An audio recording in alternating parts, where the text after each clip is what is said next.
Okay, go.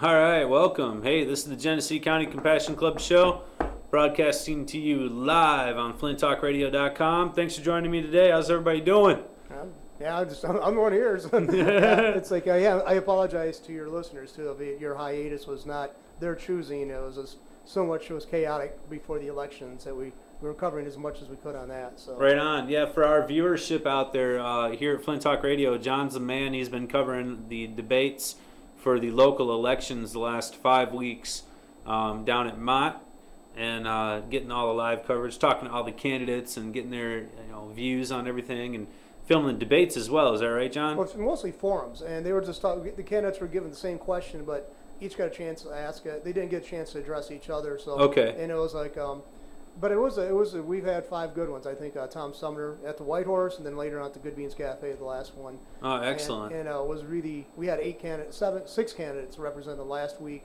Supposed to be 8, 2 didn't show up. Okay. But, there was everybody showed a lot of interest in that. So hopefully that we mattered and give people the information they needed. So. Oh, very cool.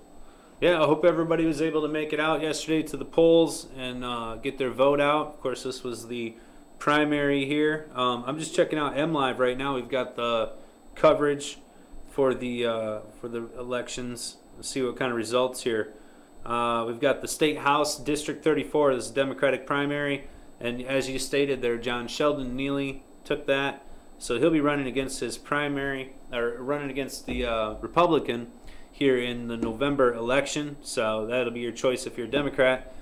And again, that's the 34th district for State House Representative. The other one that we had going on here in Genesee County was State House District Democratic primary for Michigan's, let's see, this was the District 49. So again, state representative. Looks like Phil Phelps took that. He's the incumbent. And actually, I've talked to Phil before. He's a very, very good guy. And he is willing to listen. I mean, actually, I had him call me one time for a vote while he was on the floor in the House. And like, hey, what? If you were going to vote on this today, what would you do, Jeremy? And so that was pretty cool. I mean, he's a great person. So I'm glad he won his primary. He'll be in the election in November, of course, for, again, this District 49 here in Genesee County, the State House Representatives. So that's pretty cool. Other areas out there at U.S. House District 5, Alan Hardwick won that in the GOP party. District 14 was Bobby Walton in the Democratic Party. District 32, Democratic primary, winner there was Stacey Irwin Oakes. And in District 51, it was Joseph Graves, so the incumbent there for the GOP. So, yeah, I mean, that lines it up for this coming November as far as who's going to be your candidates and what parties they represent.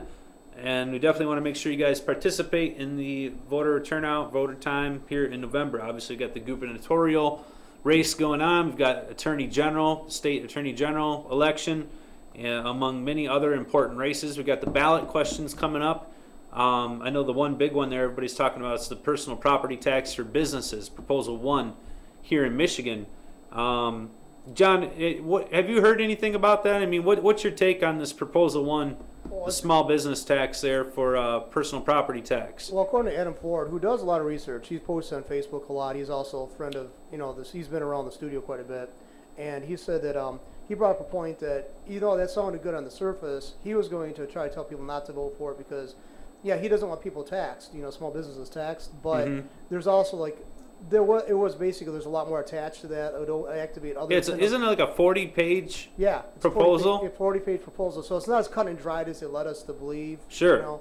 I oppose, taxing somebody again and again and again for the piece of equipment. The capital tax. Yeah, I mean, you got businesses with machinery and materials. I mean, they tax everything. If you don't know, if you're haven't had to experience that before, but your local municipality will charge the local businesses there in that community a property tax on everything that business owns. So they value it, they put a value to that every year, and then there's a millage that's charged based on the amount of that value. So, like there in the club, we're paying property tax from, on everything from the lighting fixtures to the booths, to the machinery like the printers, the cash registers, every single thing, of course the inventory, all of that is all included, and as a business, we pay tax on that property that we own every single year.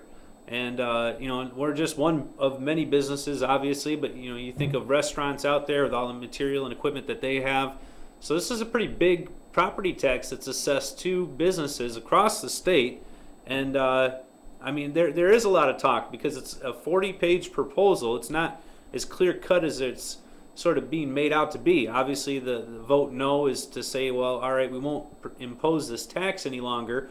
But it also creates a sort of backdoor, if you will, and allows the local, the state to assess taxing for local municipalities. Is that the ticket, John? Yeah, see, that's the issue that it wasn't coming to light until Adam brought out. And to me, for me, I haven't read it. He had, and he read through it, and he was saying there's more to it. It's not as good as it sounds. Sure. And and another thing is too, it's definitely crucial that if we can knock out taxation or punitive things, and that's all it is. Why should you have to keep on paying for something you already paid for? Right. It's like, your house, I think, is even a big issue, but that's a side note. But I don't think you should have to keep on paying after you got your house cleared. Pay service fees. Well, that would be like, people pay property tax as homeowners, but they're paying it on the value of the property itself. So the home, any structures that are permanently there, and the value of the land. They're not paying tax on the items that they have inside of the home or their outbuildings. That would be like paying you'd have to add up the value of your vehicles, your couch, your TV, your stove, every single thing in that home that could be moved out of it. You'd add that up and then pay tax based on that increased value to your property as well. That's what businesses are having to do right now. And as a homeowner, obviously that's completely foreign. We don't have to do that. It's not included. So it seems like if we wanted to do away with this tax, it'd be real easy to do so since it's not done on a residential level. But in this case, the ballot leaves a lot more out there. So I don't have a personal opinion on this bill. I wouldn't say yay or nay. I don't know it well enough yet. My inclination is a no. And like John said, I feel the same way. Anytime we can have less tax, I'm all for it. But when we're sort of creating back doors for government to levy things at their will, that's something I'm not positive towards. I don't think that we should try to allow any more decision making into government's hands than we've already done. The power to tax is the power to destroy. If they don't like you, they're going to find a way of taxing you, and then they're going to tax you out of existence. If you can't pay the tax, they'll take your stuff. They'll put you in prison. And basically, this to me is a bigger issue. To me, and maybe we don't go that direction, but it's like basically we're all slaves to people we don't get questions answered from. They don't explain to us what they're doing with what we pay them. It's basically a labyrinthine process. If you question it, you get other people to start questioning it, then they focus on you being the leader, and then they get punitive with you. You're going to be the first one they're going to attack. So to me, it's like taxation now has become nothing more than a way of a club that the political establishment uses on the people, and that's what I have problems with. Like a billy club. It's a billy club. It's a billy club. It's not a club like the Elks. It's a club like to bludgeon you with, and I think it's got to be stopped. I think we obviously got to have taxation. We're never going to do away with all. I would like to, but I like to see more like service fees for like houses. If you use their trash collection. Pay so much allocated for that each year, and you're billed for that. I understand that. I don't think you should be able to seize your house if you fail to pay your property tax. I don't think that's right. Yeah. Especially if you're an older person and paid on your house for all these years. I don't think they should be able to seize your assets. Yeah. I have heard of certain cases where judges have dismissed debts or liens for elderly folks that have found themselves in that situation. But I've also heard that that's not the norm. That typically tax foreclosure is something that is happening all across Michigan, all across the Midwest. And it certainly happens to a lot of folks that are in those fixed income positions, folks that are elderly or disabled. And yeah, John, I don't think that those folks should be getting kicked out of their homes for tax. Plus, the other thing is it's a blight to the community to have a vacant home sitting there for tax lien foreclosure, so on. These properties oftentimes fall into disrepair and become a sort of an eyesore to the community, and where you could have had a family that was still in that home and still able to make it thrive, be a part of the community and thrive. So maybe there's some other solution that could be resolved in order to continue collecting tax and sort of a waiver that could be instituted when necessary. But that's one of those things that goes along with taxation. I'm with you, John. I wish that we had a lot less of it, and I certainly don't agree with the way that a lot of our resources, through the state and municipalities are spent. But that's one of those things, like they say, taxes and death are imminent. You're going to have them both. Can't get away from them. And that's what I feel like with this proposal one is, well, yeah, you're going to get rid of one tax, but doggone well they're just not going to not replace it. You know what I mean? They're going to come back with something that's going to allow them to continue to collect the revenue that's needed to continue to allow these communities to operate. And right now a lot of the communities are still under crunches. We continue to have schools closing, continue to have problems with our roads and other municipalities and so forth of being able to keep, like fire departments, police officers and so on, where we're having to lay off our workers there and have obviously less stability in the community as a result of that. So it is, while it may be a positive on one thing of losing this property tax, I can guarantee you that revenue will be replaced some way, shape, or form. And that maybe that's what that other part of the 40 pages is for, to explain. Yeah, because that's another thing too. I like to, and I try to get hold of people who are proposing this. So they call my house to encourage me to vote for it. Yeah. I'd like to, it was almost like a robocall, but they actually had a human attached to it. And I tried to, actually, they were supposed to have somebody call me up and see if I could do a show about that, explaining. Yeah. And they never materialized. But Okay. obviously, it was within a few days of the vote, yesterday. So it was probably obvious. I can't hold them at fault, but if anybody ever hears it or part of an organization out there, and I'm going to put this appeal out, if you're for like repealing taxes or you want more taxes on certain groups or whatever, please give me a call. We'll give you a chance to come in here, explain your position, why Sure. you think it's necessary. Then we'll have of course, the extent that'll be also extended to the upside. Yeah. But I'd like to see more of a debate on this because I think things grow. They keep us like mushrooms, growing in crap and in the dark, Absolutely. And it can be difficult for your voter to get educated, to find out what the important issues are, what these ballots are exactly proposing, how they're going to actually play out.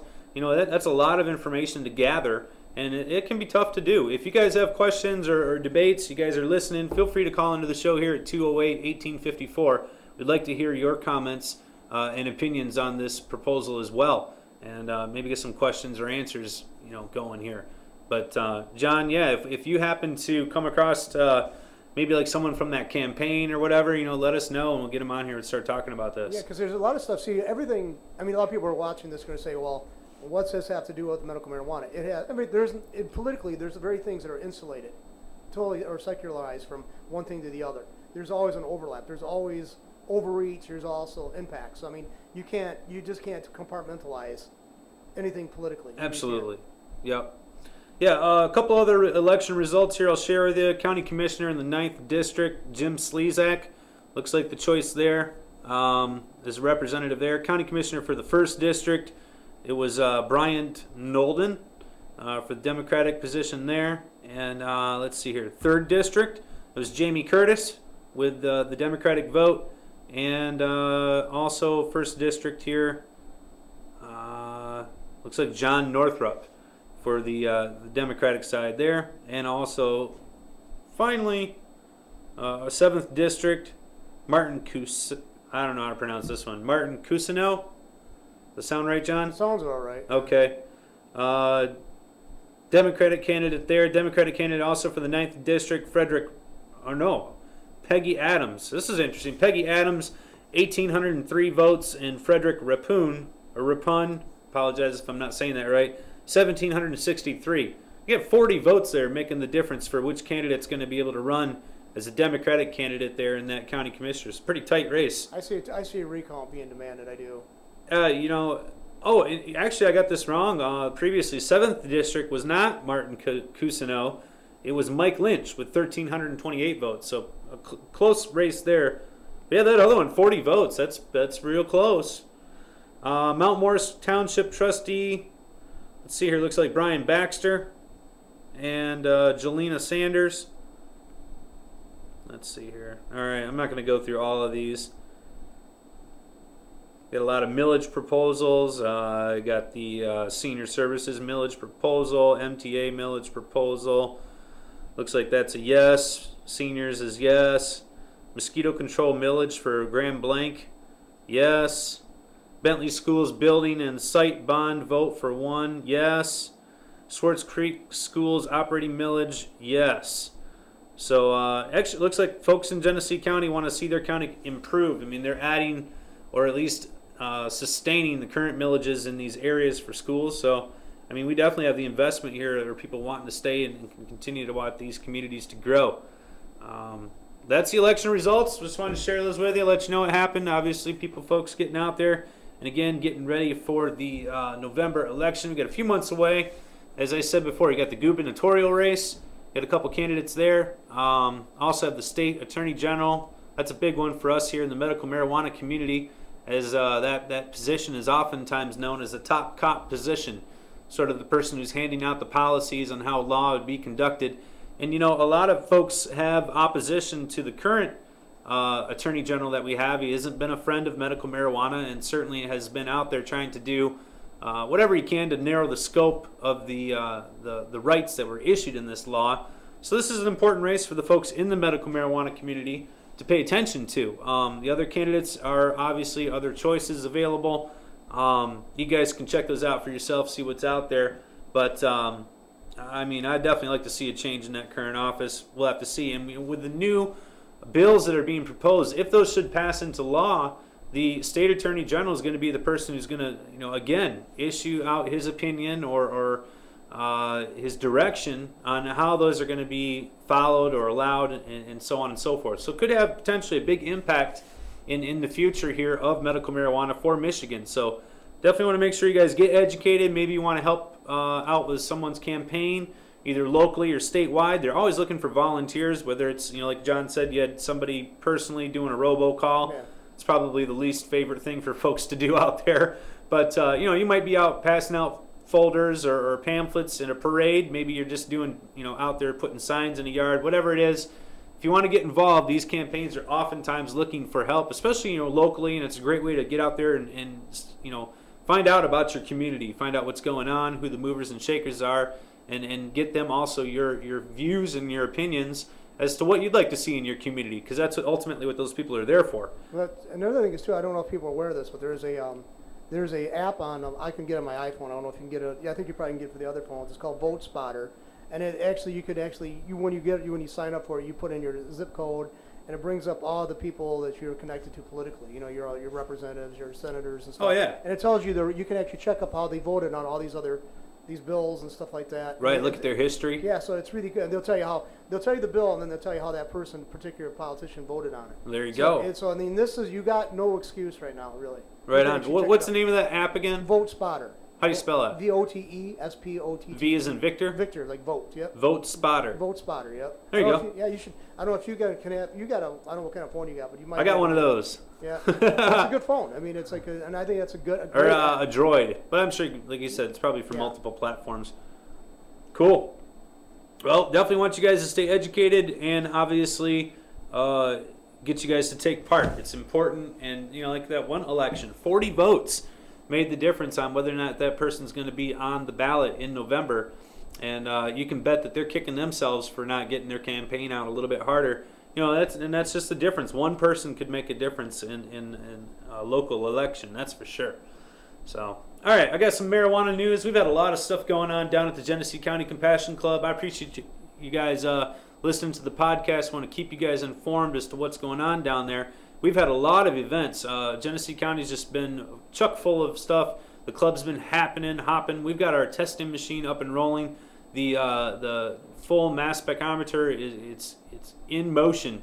So you guys can get your test now done over at the educational center. You guys want to check that out? We had some amazing results from our memberships. I've seen test results over 90% from some of the materials that have been tested.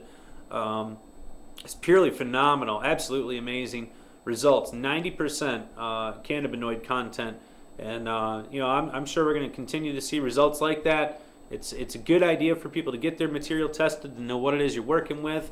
You know, how you can make improvements, or you know, in some cases maybe improvement isn't possible. I don't know how much more can you get than 90%. But hey, check that out. That's going strong. We've also had the soup kitchen. That was this last week. I missed out on that one, and I do apologize. But I know our man Matt Bernash down there has been kicking ass at the soup kitchen, and really appreciate everything he has done down there and keeping that going. I'd like to see some new volunteers out there. If you guys could mark it on your calendar, it is the first Friday of the month, and we'll be doing that here in not August. Gosh, August is already gone. We'll be doing that here in September. So mark that on your calendars. First Friday in September, we could use your help down at the soup kitchen. Just plan out the afternoon if you can. A good 3-4 hours, and it's a fun time. It's not labor intensive. You get fed, so that's a bonus as well, and it's a great time to get out there, give back to the community a little bit, and get to see some smiles on some faces. So put that down on your calendar if you would, September. I'm going to mark it down on mine as well, and make sure I get out to the next one. Also, we've got our Adopt a Highway coming up here. That'll be coming up later on this summer. You can check out that at the club and also sign up for it. Put your name down. We'll make sure we've got some gloves for you to keep your hands clean. Make sure we've got some bags for you to put the trash in. And, this last one that we do here at the end of the season, it's probably the best one to do. The roads have already been cleaned twice, so it's usually not as bad. And also the weather is a little bit more favorable. It's getting towards the end of summer when we put that on, and so it's nice and cool typically. Good day to be out, and it doesn't take all day. We're out there usually till about 2 o'clock at the very latest. Sometimes it's 1, just depends on how dirty the roads are. But put that down as well, or check that out at the club if you would. Let's see, what other events have we had going on? We had the Bucks for Barks.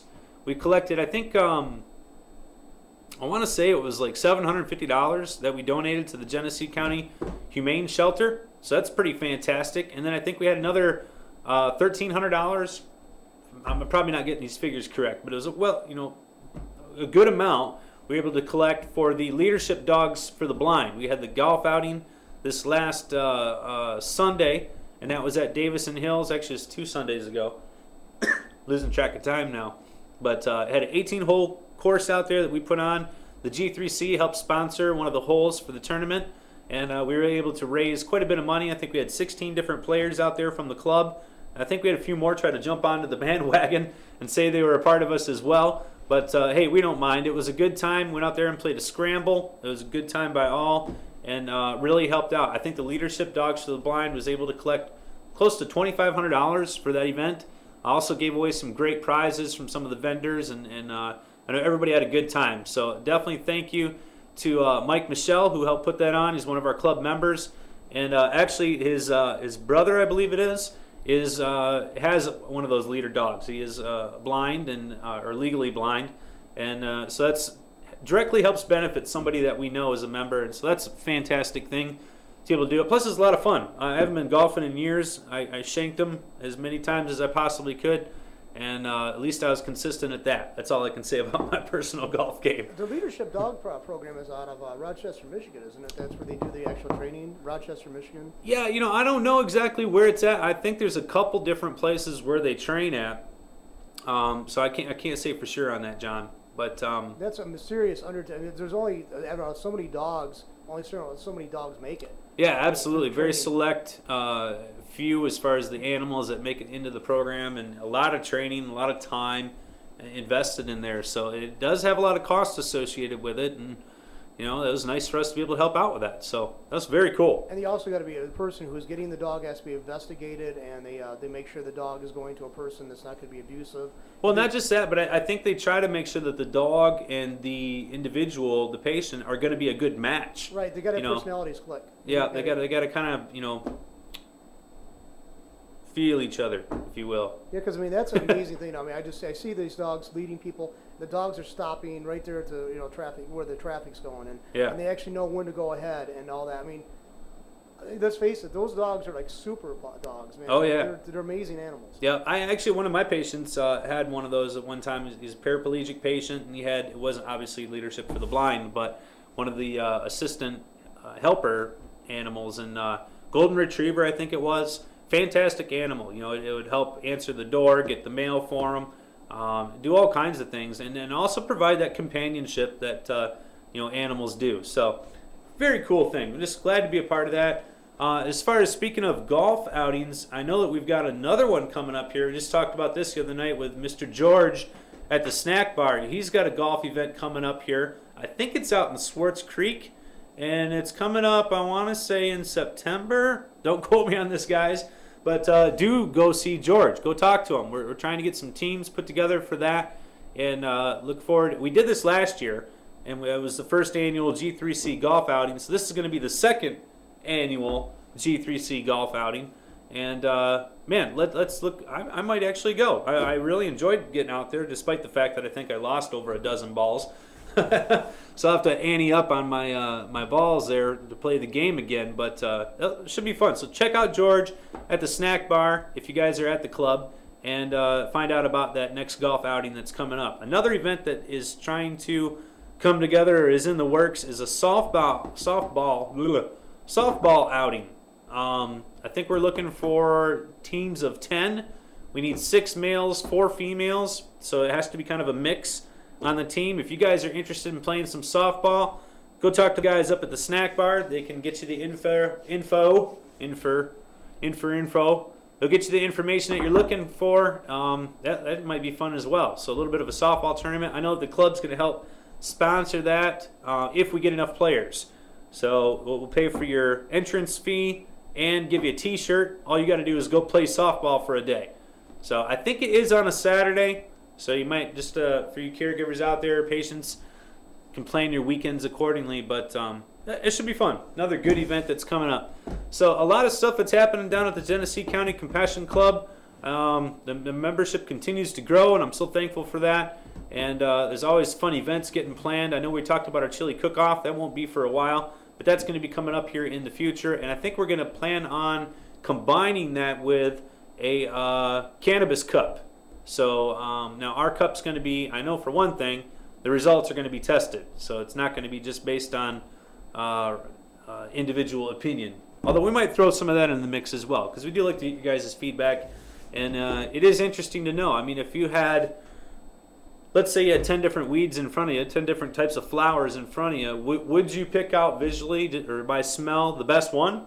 You know, is that going to stand out? Or is there a sleeper in there somewhere that's got a lot higher amounts of cannabinoids present there, and you just didn't know? You thought there was, I don't know. So that's something probably Sean's finding out a lot about right now. I'd like to get his feedback on him. Maybe we'll have to drag him on the show one of these times and see what he's got to say as far as can you just go pick out the best weed just by looking at it? Are we that good?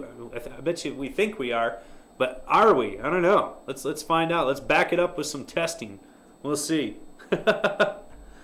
All right, I got some news for you. It's been a while since we had a podcast, so there's been lots of stuff going on around the nation, around the state. A couple of the things I wanted to share with you. One of them was actually just happened yesterday, and this was in Michigan. Hazel Park and Oak Park both legalized small amounts of marijuana for personal use. This actually happened yesterday. So they got it on the ballot. It was on the August primary ballot. And I believe that there's a couple other cities in Michigan, like Clare and Harrison, that got theirs passed yesterday as well. Some of the language that goes on that ballot proposal, I'll read to you here. It says that, well, actually, this is from the Ferndale, Jackson, and Lansing proposals. So I don't know if these are carbon copy proposals that passed in Oakland and Hazel Park, or excuse me, Oak Park and Hazel Park, but I believe they are similar. It is saying that you have proposals that call on local police not to arrest people for marijuana possession if they are found with an ounce or less, are 21 years or older, and on private property. So this is the proposal that went around. Like I said, it just passed yesterday in Hazel Park and Oak Park. Flint has a similar one that passed last year. Ferndale, Jackson, Lansing all have these as well. I think there's other cities like Kalamazoo.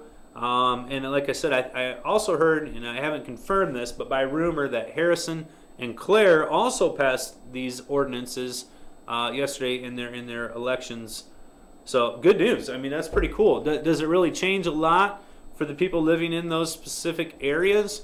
Well, no. I mean, you still have state law, you still have federal law, so it's still illegal for people who are not medicinally licensed to have the product. However, it's a redirection of law enforcement's resources so that they can dedicate their materials and time to going after real crime instead of going after small petty things like this. And I think there's still room for them to issue a civil infraction, so the fee is reduced. It's not going to mess with somebody's life if they get caught with a small amount on private property and they're over 21. And in addition to that, because it's a local enforcement issue, the local department there has the ability to collect the fees from that fine. So it sort of redirects some of the funding as well. I don't expect there to be a huge influx of resources available from this or anything. I mean, it's not like you have a lot of folks out there getting busted with less than an ounce on private property and using it for recreational purposes. I think so. It's sort of a ballot that's going through, gaining popularity, and it's, I think, in a sense, sort of running right along in line with public sentiment and also how law enforcement are already conducting themselves. So it's good stuff. I think it's a good thing. As far as information news happening around the country, there's an article here. I was checking this out if I could find it again. Oh, where was it at? This is from Leaf Science. So you can check this out, leafscience.com. It says 37 states where marijuana is legal. There's 37 states, and also including D.C., that have now passed measures to legalize or at least decriminalize marijuana, according to a recent count that was done by the New York Times. So anybody asking now, how many states? It's 37 if you include the states that also have decriminalization type laws already in place. So there's a number of them that they separated out here on the article. You can check this out. 24% are full prohibition as far as the states in the union. 35% of the states have medical marijuana. 4% have decriminalization, and 33% have a mix of the two. It says here 4 states have legalization. So I know that there's certain measures in other states that it's decriminalized for recreational purposes. Legalized states obviously are Colorado and Washington, and then there may be more in the future. I know Alaska's got it on the ballot as well for recreational, and their voters are going to be voting on that in November. So no word of any other states adding to the recreational list, if you will, this year. There's plenty of other states out there that are working on legislation for medical marijuana. New York was one of the more recent ones. They passed a CBD-only bill, and there's quite a few other states that are looking at doing the same sort of thing.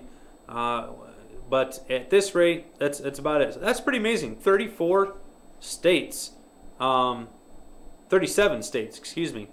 having some type of medical marijuana or decriminalization law already on the books. That's amazing. What's happening here in Michigan? Well, we've got the 2 bills in the Senate. According to the Senate Majority Leader Randy Richardsville, these bills they were passed out of committee, but they're also being worked on. They're being looked at and potentially adding or subtracting clauses into the proposed bills. So there may be still some time for input. These are the 2 bills that we've been talking about all year long. It's the distribution and also the edible bill. So lack of better description. You guys know what I'm talking about. So you can still call your state senator and talk to him about those. Do you know? Do you have the number? Do you have the numbers for those? The bills. Well, you'd have to ask John. I'm drawing a blank. It's like 5102 is the edibles bill, and I'm totally spacing it on the distribution. I need more sugar or something. Yeah, I'm running low. I'll find it here and share it with you later on. I feel bad. I should know that one by heart by now. We've talked about it so many times. The local option bill, whatever you want to call it. All right, well, moving on here. Did you see that D.C. voters decide on legalizing limited amounts of cannibal? Shouldn't be doing that now. Limited amounts of cannabis use for recreational use. The D.C. voters are going to vote on that this November. It says voters will have a chance to legalize limited amounts of cannabis use for recreational purposes for adults 21 and over. That measure will be on the ballot in November. And it legalizes up to 2 ounces of cannabis as well as limited home cultivation included. So it's pretty interesting. It's like, it's amazing though. I keep on going back to this. It's like they're acting like we got to keep this like people got to use like a eyedropper to use weed. Okay, I just think it's. I think Well, it's you bizarre. can. But I think it's not. But I think it's so. But basically, I mean, they just want you to be the minute amounts they are dealing with. I mean, on the one hand, you have people, the doctors passing out Vicodins and stuff like that, like they're like M&Ms and Skittles, and then you have these people so concerned about somebody smoke. Oh, how many ounces they have of weed? Yeah. Okay, I mean, it's just okay. They can consume. They have two ounces of weed, chew it up and swallow it, and they're not going to die of anything. You take a handful of Vicodins, you're dead. But they're so concerned about it's bizarre to me. Well, you got a point there, John. Actually, over in Minnesota, they just released an early set of the rules. These aren't the final rules yet for their medical marijuana program, but they are like the first draft. And one of the things that they have in that is that the patients would be limited to 2 ounces every 30 days. So that's kind of interesting. I agree. I mean, there's no overdose factor. There's no lethal dose associated with cannabis. So why are we so worried about the amounts that patients are allowed to have? And I know of patients who go through that amount there in far less time, maybe a week. So that when we put these limits out there, or when government places these limits on patients, you got to consider what people's abilities are to consume, or what their medical needs are. I don't know. I just think it's weird. You got to worry so much about if you're going to be offending the law and a bunch of lawyers and politicians who made this law, and you're still in pain.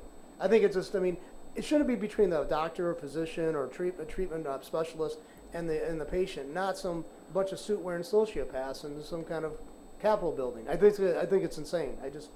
I'm just puzzled by all this. I mean, it amuses me and also angers me at the same time. I think a lot of our club members would echo your sentiment. Anyways.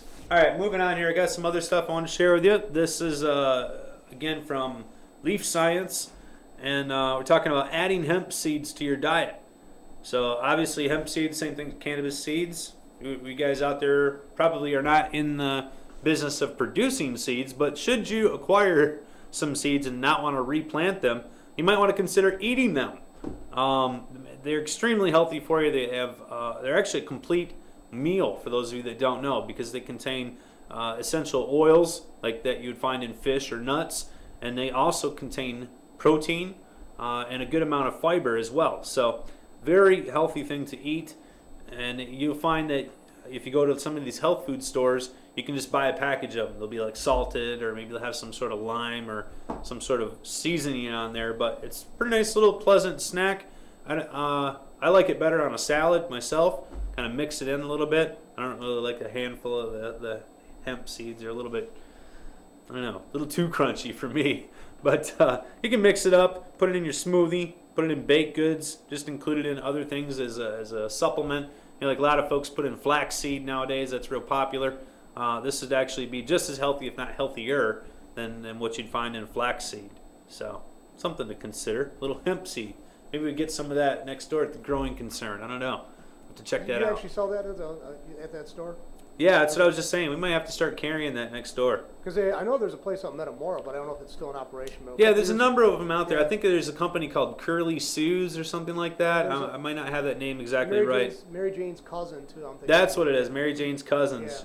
Yeah, that's another one out there that produces the hemp seed I've seen locally. You guys can check that out. All right, let's see if there's anything else out there worth sharing with you guys.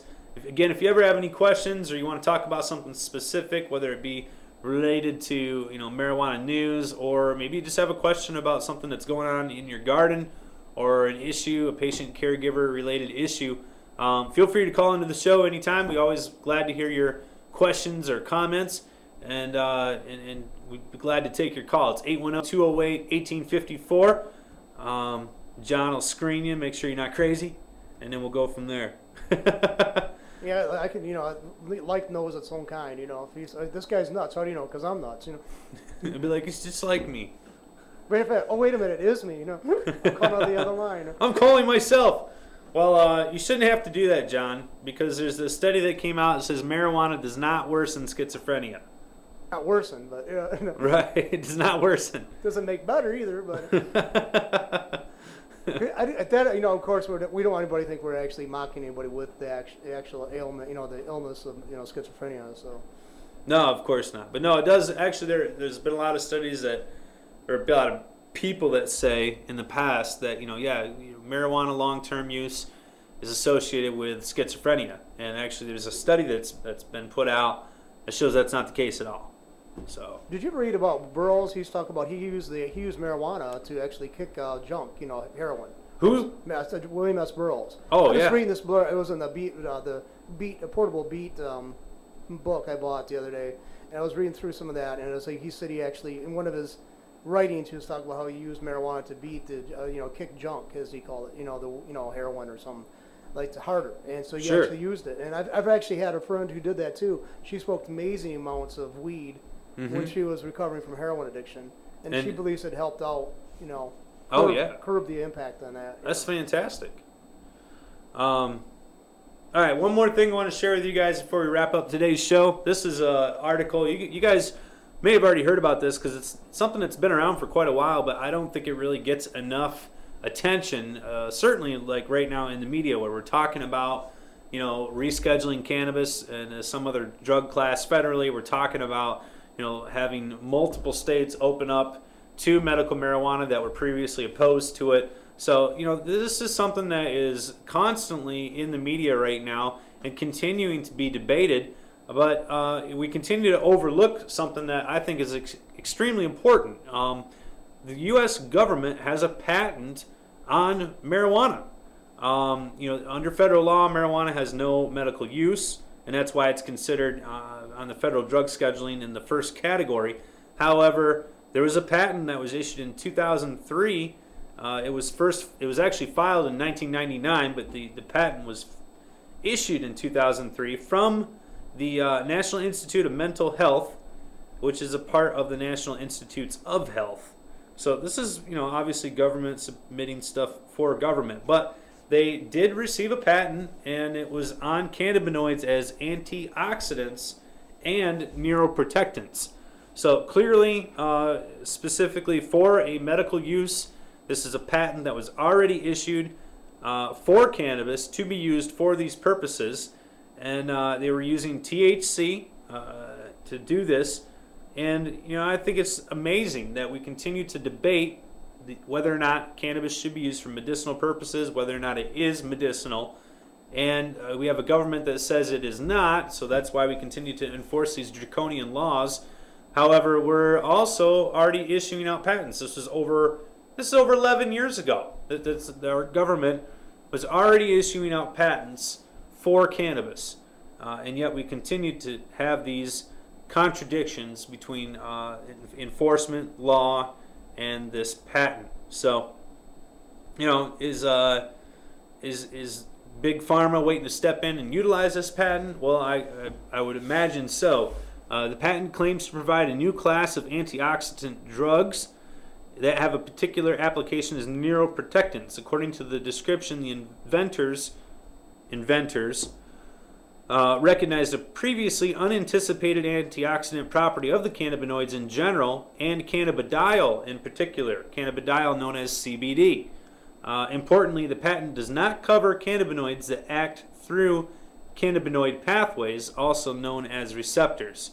So there's still other types of actions and properties that go along with cannabis that have not yet been patented, probably are waiting to be, if you will, but CBD itself was a part of this patent that was issued.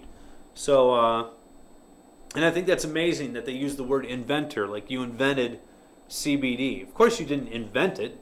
Maybe you found it. You were the first person to say that, here it is, it's isolated.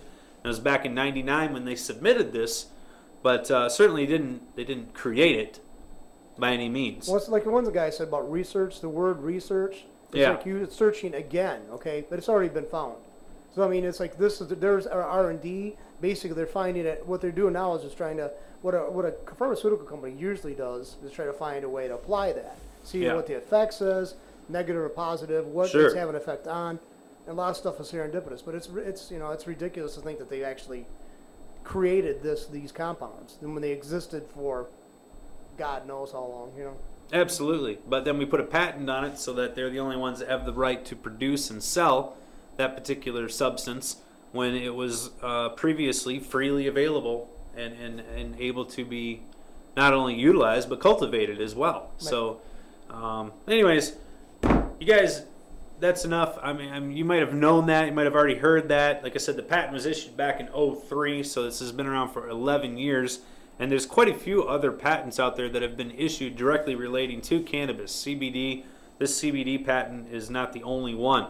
And of course, who holds these patents? Well, either government, the health institutions that submit them, or big pharma companies like GW, who own the production of Epidiolex, which is a CBD type spray, and also Sativex, which is a THC CBD blend. But at any rate, you know, I mean, obviously the government knows that this can be used for medicinal purposes. It's confirmed that it works. And we've gone so far as to issue out a patent, even though we don't allow the production of it or sale of it here federally. I mean, it's a hypocrisy in your face. You know what I'm saying? We need to have it changed.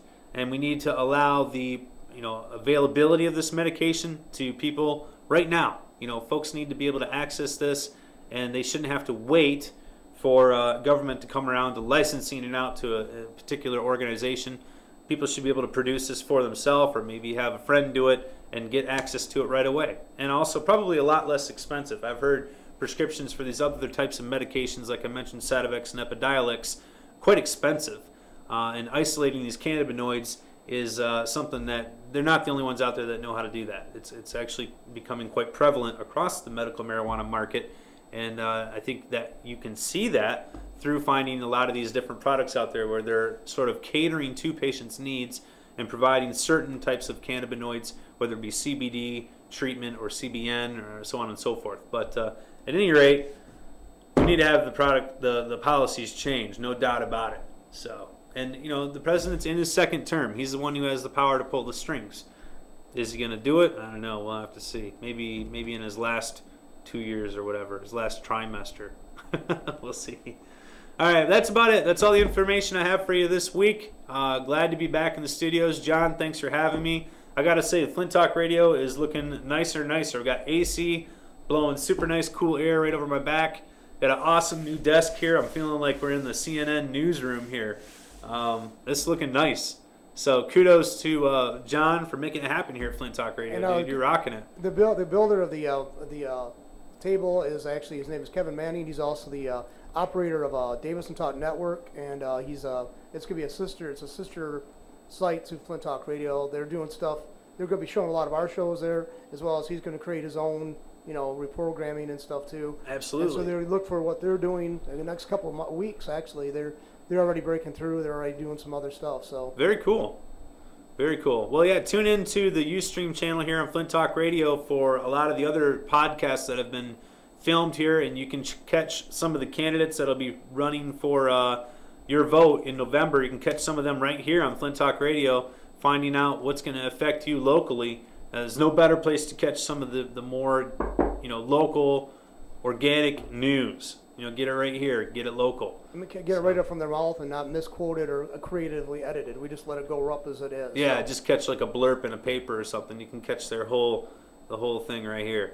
So, all right, guys, thanks for joining me this week on Flint Talk Radio. This has been the Genesee County Compassion Club Show. You guys have a great week, and we'll see you here next week on FlintTalkRadio.com. Thanks.